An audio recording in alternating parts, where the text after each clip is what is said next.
Thế nào rồi lão già? Công việc của bọn tôi giao cho ông tiến hành đến đâu rồi? Ông như thế tốt.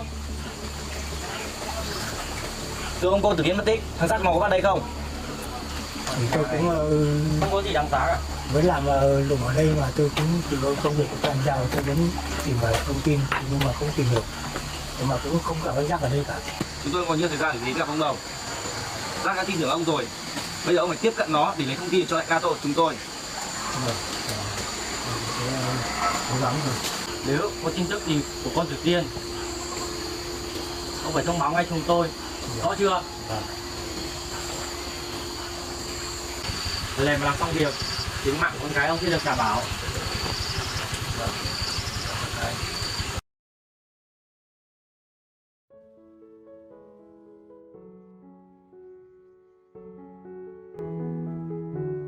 The morning sun filters through the wooden slats of a rural cafe. The scent of cacao lingering as Jack arrives, his boots crunching on the gravel path. "Jack, over here!" Tung calls, waving from a bamboo table. The village road quiet behind him.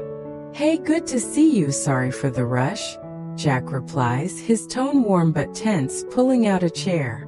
"You free right now?" Tung asks, his voice eager, sipping his drink. "Yeah, I'm here, what's up?" Jack says, his eyes scanning the surroundings, a white truck parked nearby catching his attention. "I wanted to meet here, same cafe as last time, to discuss the inter-village bridge project." Tung explains, his tone serious, setting a folder on the table. "Right now?" Jack asks, his brow furrowing, the urgency unexpected. "Yes, I'm already here. Can you come over?" Tung replies, his voice firm. "All right, give me a moment, I'll head over," Jack says, standing, his chair scraping against the wooden floor. "See you soon," Tung says, his tone relieved as Jack waves goodbye, stepping onto the dirt path, the village waking up around him. At the cafe, the bamboo roof casts dappled shadows as Jack sits across from Tung, a cup of cacao steaming between them. "Here's your cacao," the waiter says, setting it down with a nod. "Thanks," Jack replies, his tone distracted, turning to Tung. "So, how are you holding up?" Tung asks, his voice casual but probing. "I'm managing," Jack says, his fingers tapping the cup, the weight of recent events heavy on his mind. "I've got good news, congratulations," Tung says, his tone bright, raising his glass.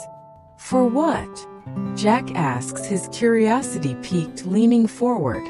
"The inter-village bridge project, it's been approved by the higher-ups," Tung reveals, his voice proud, handing over the folder. "That fast?" Jack says, his eyes widening, flipping through the documents, the blueprint of the bridge coming into view. "Yes, and if you're ready you can start right away," Tung says, his tone encouraging. "I'll get to work immediately. Make sure the villagers have a safe bridge soon," Jack replies, his voice resolute, the responsibility settling on his shoulders. "I'll personally oversee and consult with the construction team," he adds, his tone firm, his commitment clear.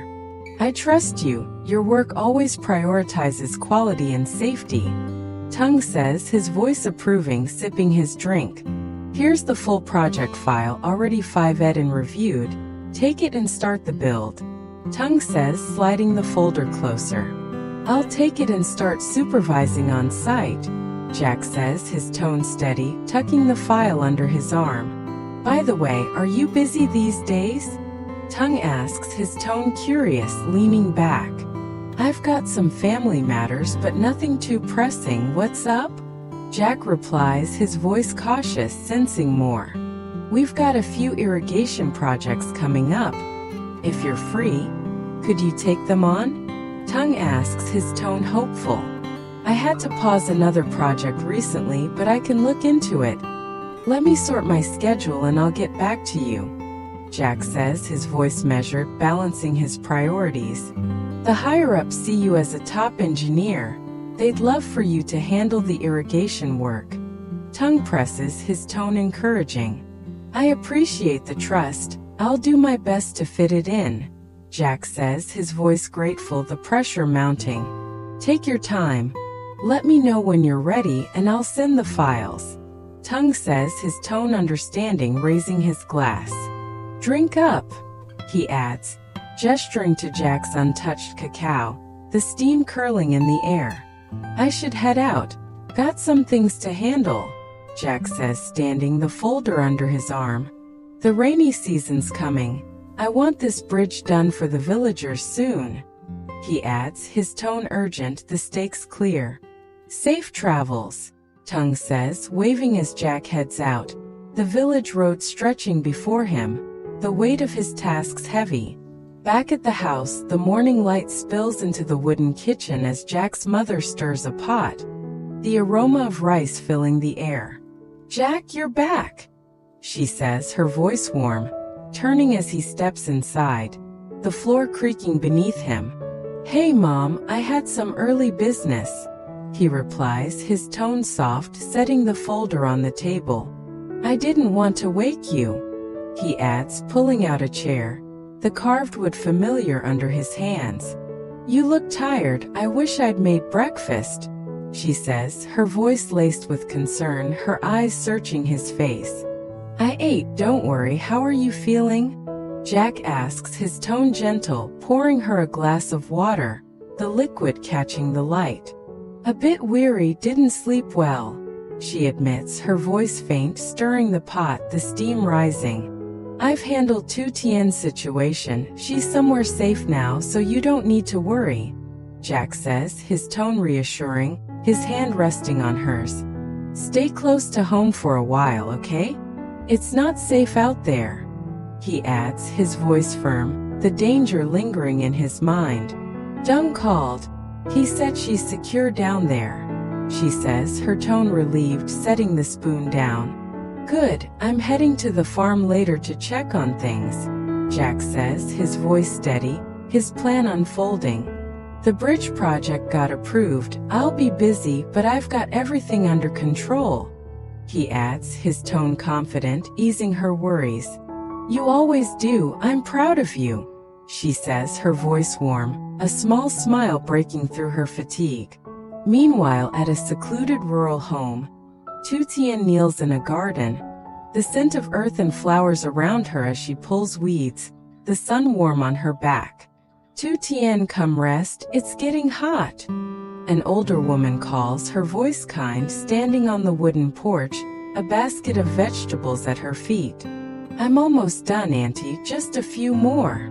Tien replies, her voice soft, brushing dirt from her hands, the green of the garden vibrant around her. This place is so peaceful, she murmurs, her tone wistful, glancing at the quiet yard, a small dog napping in the shade. It's been lonely since my husband passed, 20 years now, the woman says, her voice heavy, setting the basket down, the wood creaking. My daughter married and moved to Germany 5 years ago, she adds, her tone tinged with longing, sitting on a bamboo chair. That's so far. I've never been there, Tien says, her voice curious, standing to join her, the garden tools clinking as she sets them aside. It takes over 10 hours by plane, sometimes more depending on the route, the woman explains, her voice distant, the memory of her daughter's departure sharp. I only see her every couple of years, she adds, her hands folding in her lap, the solitude evident. I've only ever traveled by car, Tien says, her tone light, trying to lift the mood, sitting beside her, the chair creaking softly. You've been a blessing here. It's nice to have company, the woman says, her voice warm, patting Tien's hand, the connection a small comfort. I'm grateful to stay. I can help with the garden too, Tien replies, her tone earnest, glancing at the flower beds, the blooms swaying in the breeze. Those flowers haven't been tended in ages. I'd love your help, the woman says, her voice grateful, the shared task a bond. Inside, the kitchen is warm with the scent. As they eat, the phone buzzes on the mat, the screen lighting up with Jack's name. It's Jack, Tien says, her voice bright, answering the call, the sound of his voice a comfort. "Hey, I just finished some work. What are you up to?" Jack asks, his tone warm, the hum of his motorbike faint in the background. "I'm eating lunch with Auntie, we're having fish and greens," Tien replies, her voice cheerful, glancing at the woman who nods with a smile. "Hello, Jack," the woman says, her voice kind, leaning closer, the bond between them evident. "Thanks for looking after her," Jack says, his tone grateful, the weight of his responsibilities clear. "She's no trouble, stay safe out there," the woman replies, her voice firm, the concern genuine. "I'm managing, but I can't come see you just yet, things are complicated," Jack says, his voice heavy, the danger unspoken but felt. "I'm okay here, it's peaceful," Tien assures, her tone soft, her trust in him unwavering. "Rest up, I'll come for you when it's safe," Jack says, his voice resolute, the promise a lifeline.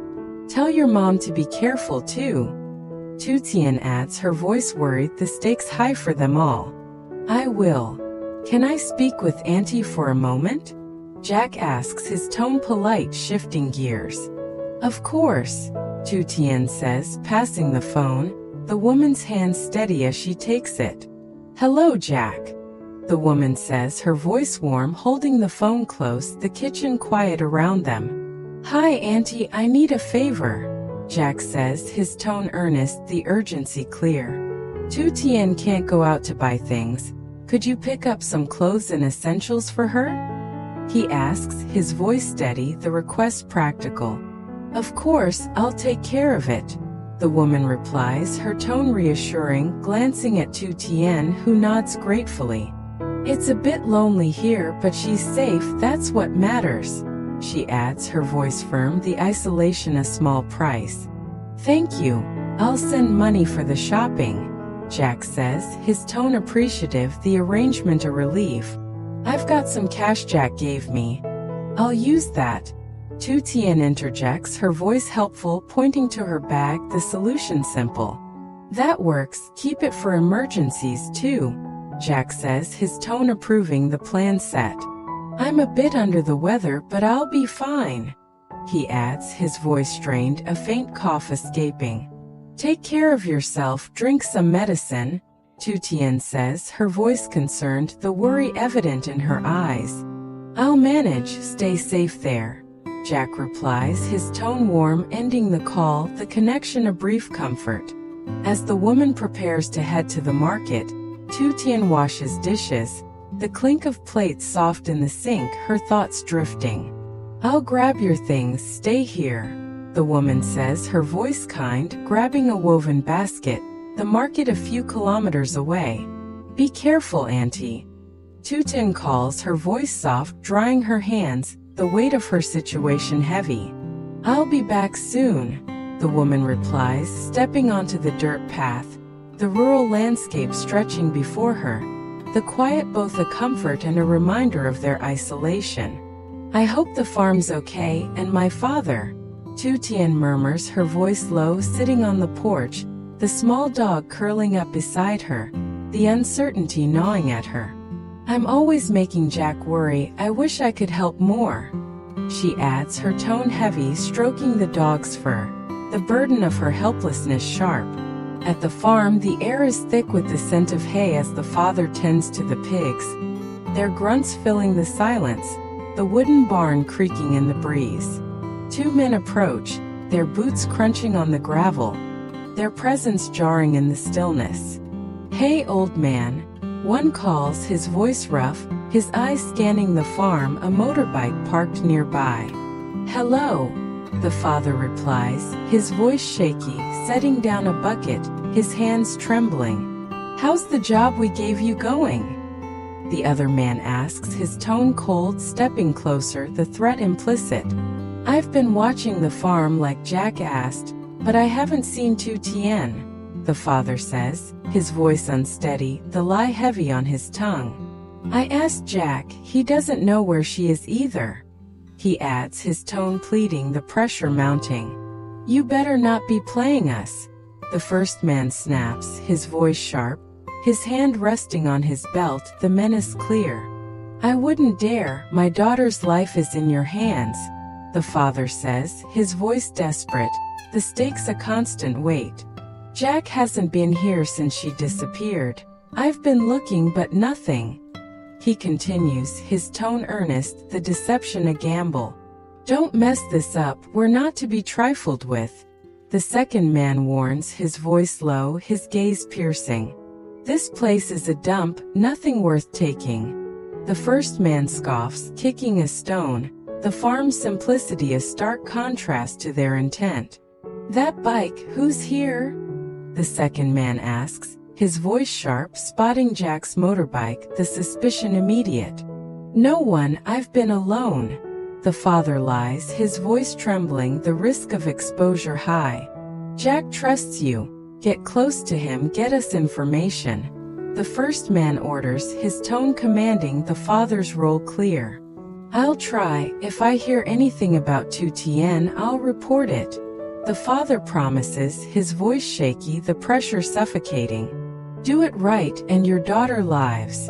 The second man says, his tone cold, turning to leave, the threat lingering. I'll do my best. The father calls after them, his voice hollow, watching them go. The weight of his choice is crushing. As the men ride off, thereby kicking up dust on the rural road, the father sinks onto a wooden bench, his hands shaking, the barn's shadow offering little comfort. They think she's gone for good. One man says to the other, his voice smug, the roar of the engine fading. Let's report to the boss, job's done. The other replies, their voices trailing off, the father left alone with his guilt, the truth a dangerous secret. Back at the house, Jack prepares to head to the farm, his jaw set, the folder tucked under his arm, the stakes higher than ever. I'll check on him, see if he's playing both sides. He murmurs, his voice resolute, stepping onto the path, the rural landscape a silent witness to the unfolding. Bệnh tật mãn tính hoặc đau đớn có thể khiến người ta cảm thấy cô đơn hoặc buồn tủi. Tâm lý trầm cảm, lo lắng hoặc các vấn đề về tâm lý khác dẫn đến các cảm giác buồn và lý tử điệp. Cảm giác buồn và cô đơn kéo dài, thiếu động lực để và hứng thú với các hoạt động thường ngày, cô lập bản thân với người khác và tránh các hoạt động của xã hội, giấc ngủ kém và mất ngủ, chế độ ăn uống kém hoặc thiếu dinh dưỡng. Cách đối phó thứ nhất là tìm sự hỗ trợ từ bạn bè, gia đình hoặc các chuyên gia tâm lý, tham gia hoạt động xã hội, kết nối với người khác, tập thể dục thể thao thường xuyên để